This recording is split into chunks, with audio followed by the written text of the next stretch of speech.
Hello ladies, so I'm currently a social worker registered on Social Work England, and I'm going to talk about my experience on placement, as we have 2 placements that we need to complete whilst on our course. I did the master in social work, which was 2 years, and we had to do 2 placements in order to pass. One was 70 days, the second placement was 100 days. So my first placement was really challenging for me, and I'm going to explain why. And I just want to note that it's really important for people to be vetted first before they become a practice educator. That's one thing I'm going to say. And obviously, if you know, like, you're not really sure about social work, like, it's not really by force to get into it. It's a good degree to have, I won't lie, but if you're not sure about social work, don't get into it, because it's not an easy job at all. You have to be sure that it's what you want to do, and you need to know your purpose, like be really sure about your purpose. And it's all just about you knowing yourself and knowing what you want, and not allowing anyone's opinions or their ideologies influence you, because everyone's coming from different walks in life, and they're gonna influence you to do what they think is best for you because of their limited experience and their limited thinking. So just always be self-aware. That's one thing I would have told myself back then. So if I'm going to talk about my first placement, okay, I worked with a care agency, and my practice educator was the manager of that care agency, and it's been around for quite a while, but yeah, she wasn't very let's just say she was a bully. Let's just say that she was a bully, and she wasn't very supportive on placement. She would give us work to do, and she wouldn't check up on us. She'd only call to see if we've done certain aspects of a report so that we can pass, but she had a lot of criticism for you, but she wouldn't actually sit down and advise you and be a proper mentor, be a proper practice educator. You get what I mean?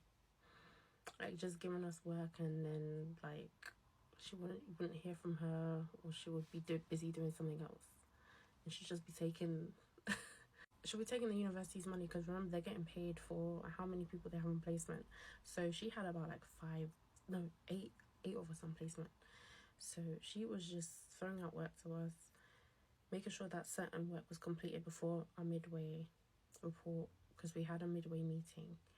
And at that midway meeting, you have a meeting with our tutors, our practice educator, to see where we're at. And obviously, with me, she had certain opinions about me as a person, and she didn't feel like I would be a good social worker. And she would make comments about me within the place that I was working.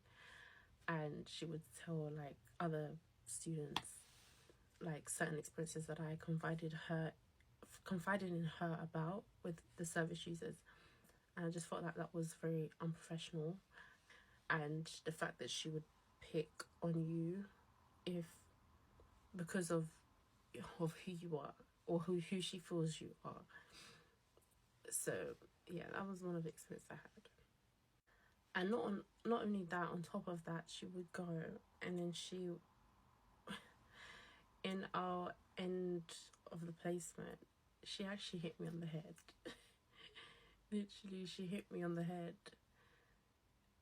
and no one said anything. It's because she felt comfortable to do it, and she felt like, because she has the power, because she's a practice educator, so she has the power to pass me or fail me. Because with social work degree, you have to pass your first and final placements. If you don't, you won't pass the year.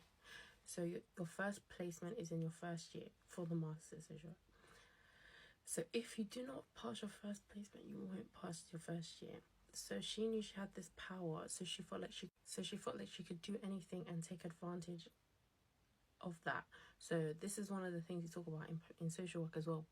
Power imbalance. Knowing that you have certain power. Certain people should not have the title of practice educator because they don't even practice what their practice is not demonstrating what you stand by. Like, we talk about power imbalances in social work, but you're behaving like this, and it's like, because you get in a certain cut, you just want to throw us work, make us do it, and then you're not really caring. You're just caring about the money you're getting from us, the students. And there was no proper supervision, no proper training, no proper supervisions. Should even sometimes cancel supervisions. It was like you didn't feel like you was learning much. You just felt like the days were repeating, doing like meetings with support workers, supervising the service users and stuff. You're not really practicing as a social worker.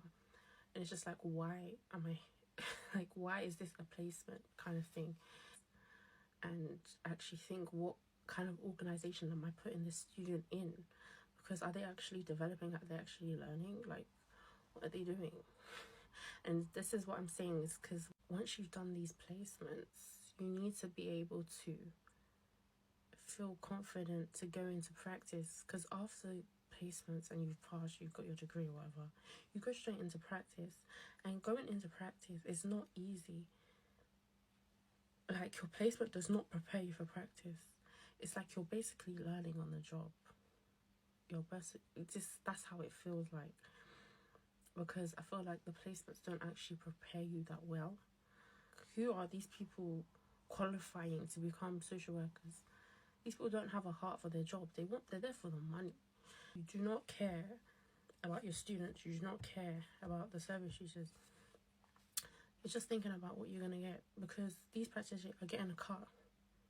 They're getting money from the universities for each student that they have. And she had about like 8 students. She was getting money. So she didn't feel like she needed to go over and beyond for each student. She didn't have the time because she had to manage her agency. Why are some organizations being used for university placements? I feel like you should be putting more students within statutory into statutory placement, English, statutory, see, English, statutory placements, such as councils, like, straight away, so that they have that proper foundation, they have that proper training. Because social work placement, 170 days, isn't actually a lot if you think about it. Like, so if they start in a council, that gives you more knowledge, more understanding of social work. So when you get in and you practice, you don't feel like so totally blindsided, if that makes sense. God, social work is not easy, not be for everybody. So that's all I say. But yeah, for everyone on placement, I just encourage you to know yourself, have an identity, know why you're doing social work, know your purpose, why you're there.